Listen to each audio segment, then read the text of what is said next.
Assalamualaikum warahmatullahi wabarakatuh. Hello everyone, apakah kalian tahu tidak peduli di zaman apapun kamu berada, aturan untuk menciptakan sebuah bisnis yang kuat itu tidak berubah. Halo semuanya, nama saya Andika Maulana, selamat datang di channel saya. Kali ini saya akan bahas buku Business Adventures karya John Brooks. Buku ini membahas 12 kisah klasik tentang berbagai perusahaan besar Amerika Serikat dan pelajaran di baliknya tidak lama setelah Bill Gates bertemu Warren Buffett pada tahun 1991. Bill bertanya, "Apa buku favorit Warren soal bisnis?"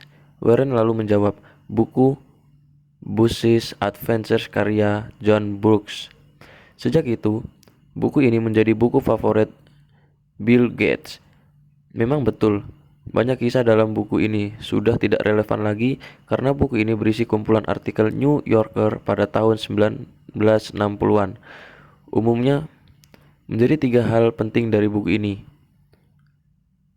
Apakah manusia rasional? Pada dasarnya, manusia adalah makhluk yang irasional dan emosional. Banyak keputusan yang diambil oleh manusia tidak berdasarkan logika dan pemikiran rasional, tapi sering hanya berdasarkan apa yang dirasakannya saat itu. Beberapa orang menyebutnya sebagai intuisi atau suara hati. Tentu saja tidak semua keputusan berdasarkan logika semata pasti benar, sama halnya keputusan yang diambil oleh intuisi juga tidak selamanya benar. Ada contoh yang menarik dari kejatuhan pasar saham di Amerika Serikat pada tahun 1962. Jika kamu tidak membaca atau menonton berita pada tanggal 28 hingga 30 Mei 1962, maka kamu mungkin tidak menyadari ada yang berubah dari portofolio investasimu. Tapi kamu mungkin akan ketinggalan salah satu peristiwa pasar saham terbesar sepanjang sejarah, dikenal sebagai The Flash Crash. Kejatuhan yang singkat pada saat itu, banyak investor sudah dalam suasana hati yang buruk. Wajar saja selama 6 bulan terakhir, harga saham secara umum terus menurun. Lalu pada tanggal 28 Mei, harga terbaru di pasar saham ternyata terlambat. Maklum saja, saat itu perubahan harga saham dilakukan secara manual. Kondisi ini membuat para investor jadi panik. Mereka berasumsi harga justru semakin anjlok dan mereka tidak ada yang tahu, jadi banyak investor mulai berlomba-lomba menjual saham yang dimilikinya.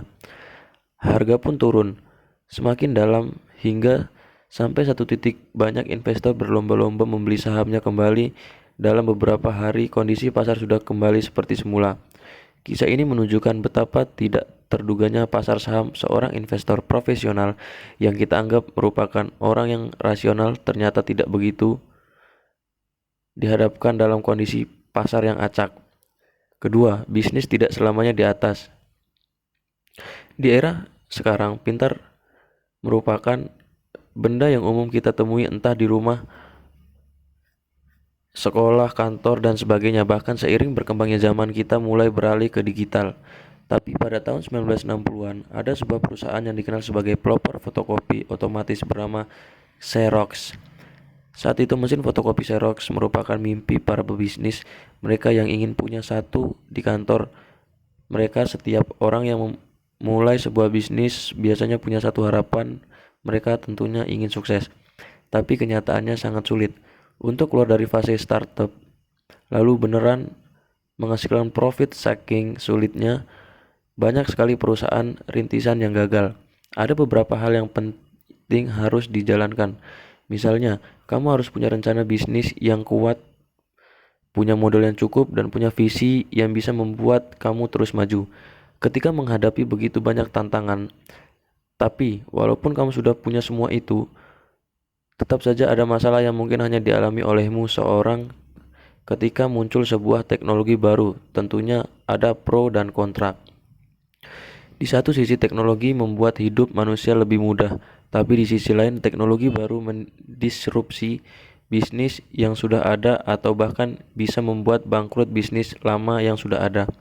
Jadi, ketika mesin fotokopi pertama kali muncul, tidak semua orang senang. Ada banyak orang yang curiga dan merasa kalau mesin fotokopi itu sama halnya seperti plagiarisme terutama di dunia pendidikan. Ditambah lagi mesin fotokopi di tahap awal itu harganya mahal dan sulit dioperasikan.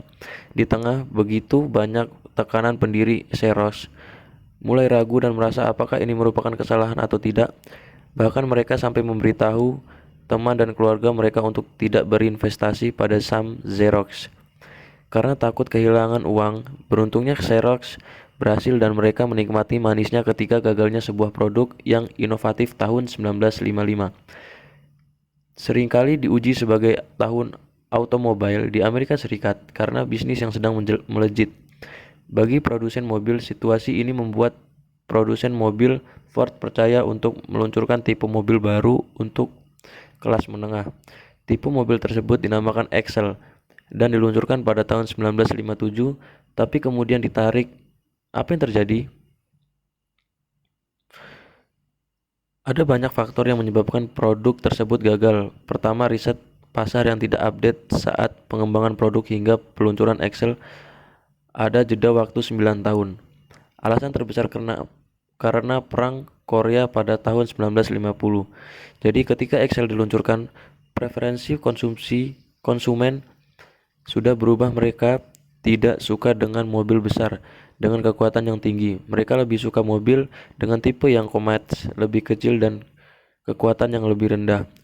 Excel yang awalnya dipasarkan sebagai produk inovatif malah ketinggalan zaman.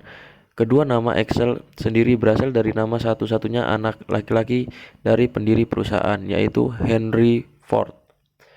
Anggota keluarga yang lain awalnya juga tidak merasa kalau itu merupakan nama baik, hingga akhirnya mereka memanggil agensi periklanan untuk menjalankan sebuah riset pasar. Ketika terkumpul 18.000 nama dari berbagai karyawan Ford di seluruh dunia, muncul 4 nama kandidat terkuat: Corsair, Citation, Pacer, dan Ranks.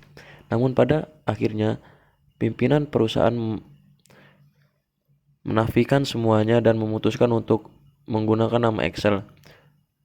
Sebagian kegagalan Excel mungkin bisa disebabkan karena manajemen puncak mengabaikan sebuah penelitian dan memilih opini di atas segalanya. 4 nama pilihan dipilih secara sistematis. Ribuan nama telah diurai dan diperiksa secara cermat hingga tersisa 4 nama yang paling potensial. Semua pekerjaan itu berakhir sia-sia dalam pertemuan singkat. Para pemimpin senior di perusahaan mereka merasa opini umum mereka lebih unggul daripada pengujian pasar yang kuat. Alhasil, nama Excel kini identik dengan kegagalan komersial.